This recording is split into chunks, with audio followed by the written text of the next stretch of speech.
Community dan greatness. Apa yang dimaksud? Jadi Bangor ini bukan hanya sebuah brand burger saja, tapi dia juga punya komunitas yang dibangun. Terus kemudian greatness-nya itu juga berjalan seiring dengan pertumbuhan dari burger Bangor ini di 840 outlet. Banyak hal yang kita sudah perbuat dan lakukan. Oke, banyak sekali yang sudah diperbuat dan dilakukan. Sip, kalau gitu kita langsung play ya video flashback. Banyak banget sih bedara-bedaranya, banyak banget juga hal-hal yang bikin kita pusing. Karena itu kan burger banget berangkat dari satu outlet ya, yang kemudian nggak ada yang nyangka sampai jadi 7 tahun 840 outlet sekarang, 8.400 lapangan kerja tercukupi, dan juga kemudian saya juga kaget tadi sempat ada omongan kalau kedepannya kalau progresnya bagus 2028 ya meng-IPO gitu, itu kan saya juga tahu ya, nanti itu biar di manajemen.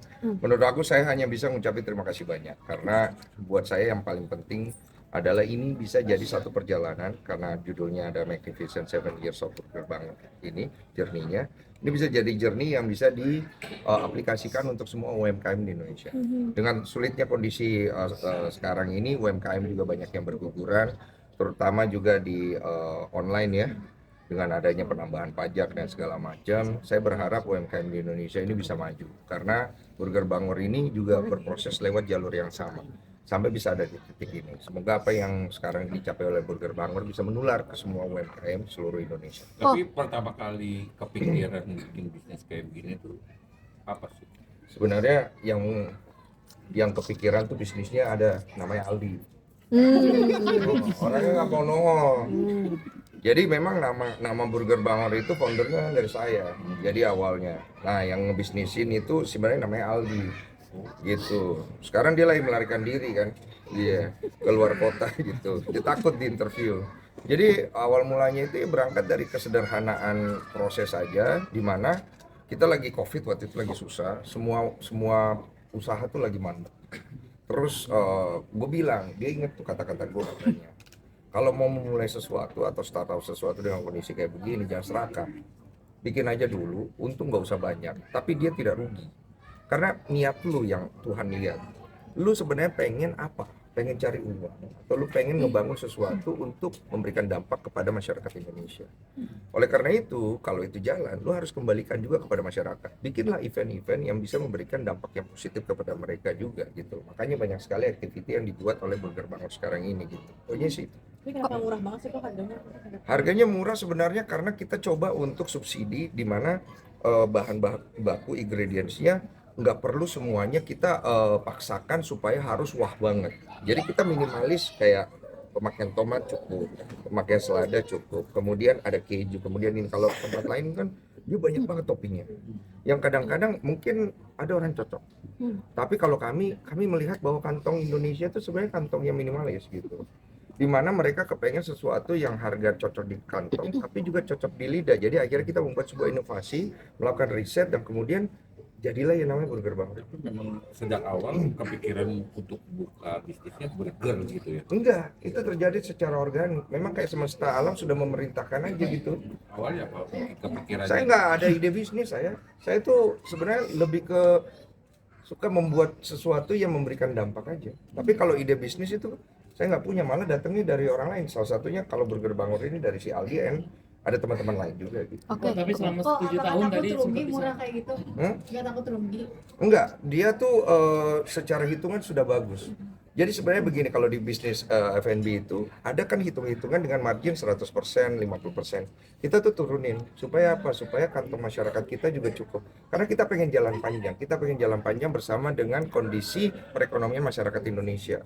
Ya niatnya seperti itu, dan sampai sekarang 7 tahun berjalannya seperti itu. Oke, Oh, kok tapi 7 tahun itu komitmen ke konsumen kepada masyarakat tadi Itu diceritain seperti komitmennya kita tuh selalu kita berusaha, satu, jaga, kedua kita tingkatkan. Bangor Care 24 jam siap melayani untuk setiap komplainan, mau dari mitra maupun dari kita sendiri untuk apapun itu. Bahkan saya sendiri kadang-kadang masih melayani komplainan yang datang ke DM Instagram saya.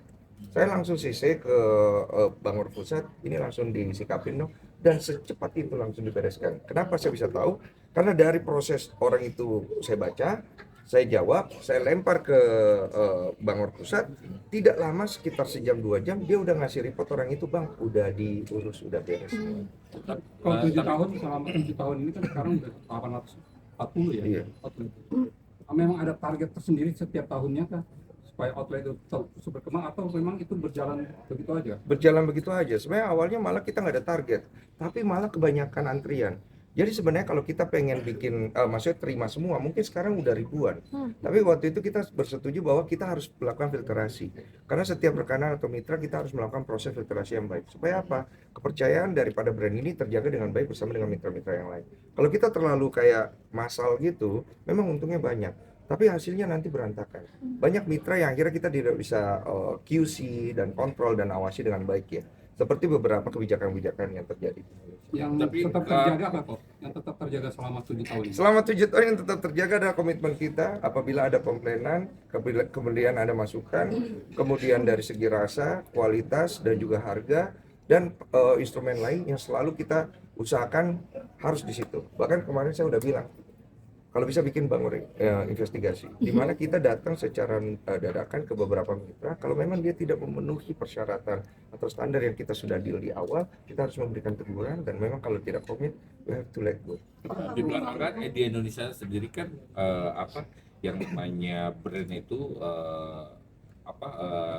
mengena banget ya. Apalagi harus mengalahkan brand yang kuning itu yang huruf R itu. Sebenarnya nggak ada niat mengalahkan kalau Burger Bangor itu. Burger Bangor ingin berjalan bersama-sama. Kalau memang akhirnya semesta menentukan bahwa Burger Bangor harus berhenti, maka Burger Bangor berhenti. Kalau Burger Bangor harus lanjut, maka Burger Bangor lanjut. Karena Burger Bangor itu adalah burger yang lahir secara organik dari keresahan kita sendiri, yang kita anggap bahwa keresahan itu bisa kita jawab dan kita bisa berikan kepada masyarakat, supaya masyarakat Indonesia bisa mendapatkan dan menikmati apa yang menjadi keresahan kita bersama. Kok mungkin kok udah nggak mau bener di dunia entertain lagi, ya udah deh masa tua usaha aja. Sebenarnya sih aku bukan masalah punya uang atau punya usaha. Aku tuh seneng melakukan sesuatu sebagai bentuk daripada produktivitas, karena satu, sehat, kedua aku tetap berkarya, ketiga aku bisa memberikan dampak gitu. Entah dampaknya nanti jadi baik atau enggak, nanti aku perbaiki.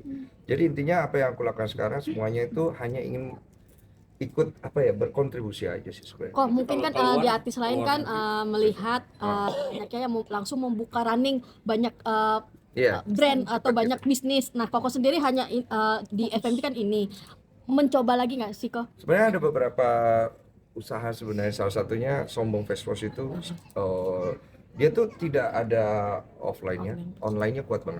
Dia nomor 1 di TikTok untuk penjualan skincare men's face wash nomor 1. Dan memang mau diprogreskan untuk beberapa item-item lain. Karena memang juga ada niatan dari semua BOD bahwa itu juga kalau bisa diarahkan ke IPO one day. Tapi aku bilang gini, masalah IPO itu buat aku bukan concern utama. Kenapa? Karena IPO itu kan suatu hal yang memang sudah ada fondasi dan aturannya. Kalau selama produk itu bisa jalan bersama-sama dengan masyarakat dan bisa memberikan dampak yang baik, terutama dari menghemat pengeluaran masyarakat. Harga dari brand yang face wash-nya aja juga saya tekan jauh gitu. Artinya apa? Cukup untuk running the company and masih ada untung. Bisa untung gede bisa, tapi buat apa kita untung besar tapi kalau akhirnya kita berhenti di tengah jalan? Karena masyarakat akan capek akhirnya gitu. Nyoba cari investor kok?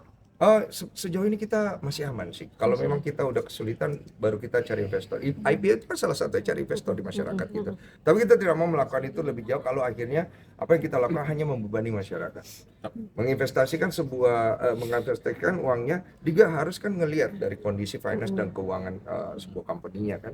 Kalau memang company-nya tidak sehat keuangannya kan akhirnya kasihan yang taruh uang. Oke, apa ini melihat dari tim sebelah yang sudah lebih dulu ke IPO itu? Menurut aku Rans memang sudah ada di titik itu. Dengan berapa puluh perusahaan yang Rans sudah miliki, dan I congrats Rans karena Rans bisa sampai di titik itu yang menurut aku hampir tidak mungkin ya.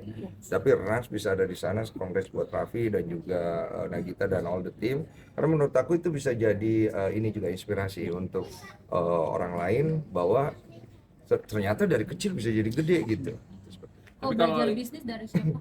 Sebenarnya bisnis itu Jadi Olive ya, istriku.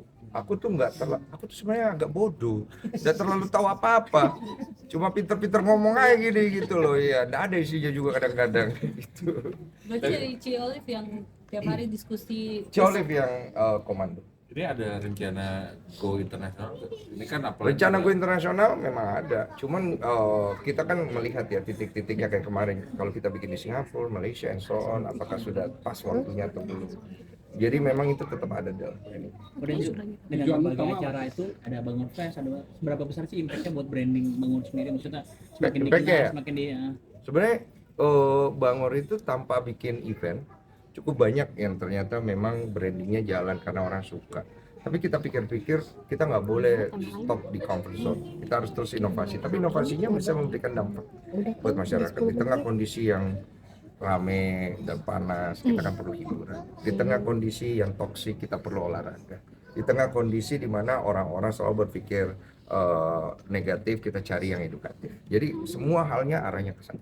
Dalam industri kreatif berarti ya, Pak ya? Sesuai dengan karakter saya aja udah kayak gitu. Peran Ci Olive sangat besar.